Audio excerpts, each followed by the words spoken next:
નમસ્કાર, હું રાહુલ વેગડા એશિયાના સૌથી જૂના અખબાર મુંબઈ સમાચારના ડિજિટલ પ્લેટફોર્મ પર આપનું સ્વાગત કરું છું.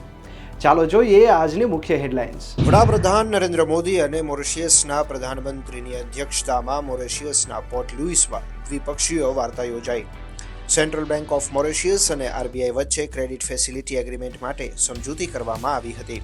જમ્મુ કાશ્મીરમાં નિયંત્રણ રેખા પર ગોળીબાર, ભારતીય સેનાનો એક જવાન ઘાયલ થયો. નાસાનું ક્રૂ 10 મિશન આજથી શરૂ થઈ રહ્યું છે, જે અવકાશ યાત્રીઓ સુનિતા વિલિયમ્સ અને બેરી વિલમોર અન્ય અવકાશ યાત્રીઓને પૃથ્વી પર પાછા લાવશે. હરિયાણામાં સ્થાનિક સ્વરાજની ચૂંટણીમાં કોંગ્રેસની કારમી હાર, ભાજપે શાનદાર દેખાવ કરતા 10માંથી 9 કોર્પોરેશનમાં જીત મેળવી. મધ્યાહન ભોજન સંબંધિત ગુજરાત રાજ્ય સરકારે મોટી જાહેરાત કરી. બાળકોમાં કુપોષણની ફરિયાદો મળતા સિંગતેલના ઉપયોગનો નિર્ણય લેવાયો.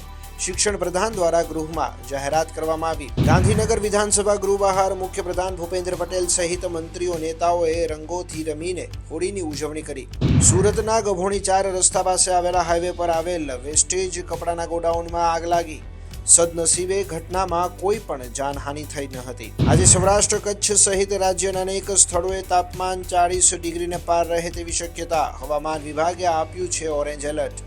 તો આ હતી આજની મુખ્ય હેડલાઇન્સ. આવા જ માહિતીસભર વિડીયોઝ અને મહત્વની અપડેટ્સ માટે જોતા રહો મુંબઈ સમાચારનું ડિજિટલ પ્લેટફોર્મ.